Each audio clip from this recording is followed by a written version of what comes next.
नमस्कार साथियों, आज फिर मैं आपके लिए एक नया वीडियो धातु अध्याय से लेकर आया हूं। मुझे उम्मीद है साथियों पिछले वीडियो मेरे आप लोगों को पसंद आए होंगे और उसमें अच्छी जानकारी आप लोगों को प्राप्त हुई होगी। तो आज हम आगे अध्ययन करेंगे धातु और अधातु अध्याय में धातुओं की विभिन्न विक्रियाएं, किनके साथ क्या विक्रिया करके वो बनाते हैं। तो साथियों, अगर आप लोगों को मेरे वीडियो पसंद आ रहे हैं तो प्लीज उन्हें लाइक, शेयर और सब्सक्राइब करना ना भूलें और अपने साथियों को भी वीडियो देखने के लिए कहें। तो आइए आज हम अध्ययन करते हैं धातुओं की अम्लों से क्रिया। धातुओं की जब अम्लों से क्रिया होती है तो लवण व हाइड्रोजन बनती है, लवण व हाइड्रोजन गैस बनती है।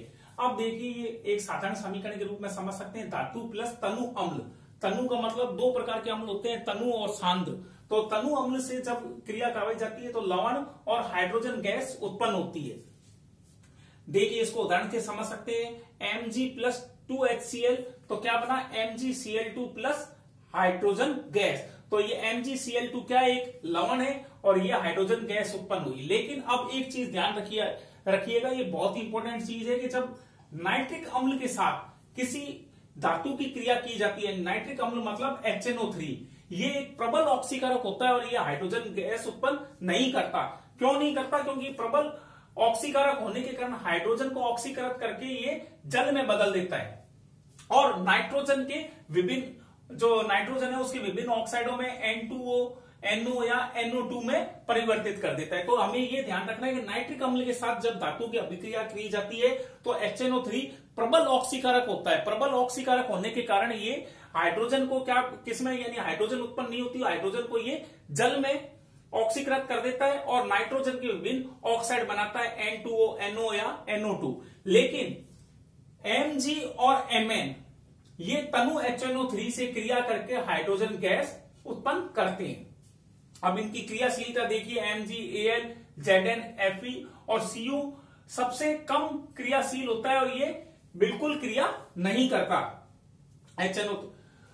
आगे देखिए, धातु लवणों के साथ धातु की क्रिया। धातु लवण यानी कि धातुओं की, ये आपने विस्थापन अभिक्रिया, जब रासायनिक अभिक्रिया हमने अध्याय पढ़ा था तो उसमें आपने विस्थापन अभिक्रियाएं पढ़ी थी, तो उस प्रकार से इसको समझिए, याद हो तो। धातु A और B का लवण विलयन, धातु B का लवण विलयन, तो ये क्या करता है, विस्थापन अभिक्रिया के द्वारा धातु A का लवण विलयन प्लस B धातु, यहां पर देखिए धातु A थी और यहां पर ये धातु B बना देता है और A लवण विलयन बना देता है। तो ये विस्थापन अभिक्रिया का एक अच्छा उदाहरण भी है। अब सक्रियता श्रेणी देखिए, धातुओं की जो सक्रियता मतलब जिसमें क्रिया करने की क्षमता, उसे सक्रियता कहते हैं। तो सक्रियता श्रेणी, तो क्रिया करने की क्षमता के आधार पर उनकी श्रेणी बनाई गई है। उसे धातुओं की क्रियाशीलता को अवरोही क्रम में व्यवस्थित करना क्या कहलाता है, सक्रियता श्रेणी। यानी धातुओं की क्रियाशीलता को अवरोही क्रम में व्यवस्थित करने पर जो प्राप्त होता है उसे सक्रियता श्रेणी कहते हैं। अब देखिए, इसमें समझिए यहां पर KNaCl, MgAl यानी कि सबसे अधिक क्रियाशील ये, फिर जैसे जैसे नीचे जा रहे हैं उनकी क्रियाशीलता घटती जाती है और ये जो Hg, Ag और Au है ये सबसे कम क्रियाशील है। तो ये धातुओं की सक्रियता श्रेणी है, यानी कि कैल्शियम सबसे ज्यादा अधिक क्रियाशील और Au यानी गोल्ड या सोना सबसे कम क्रियाशील होता है। अब देखिए, एक चीज बहुत अच्छी चीज है, ये एक्वारेजिया, ये लैटिन शब्द है।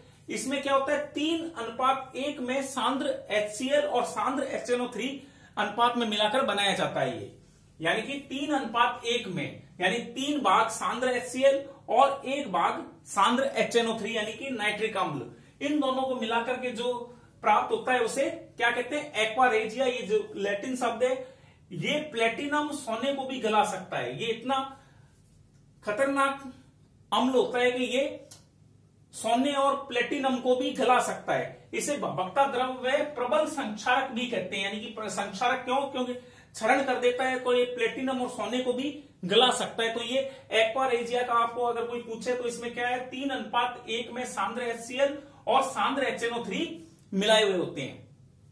अब अगला है धातुओं की अधातुओं से क्रिया, धातु व अधातु की क्रिया। तो आप देखिए, जैसे सोडियम है, सोडियम क्या हो गया, धातु है।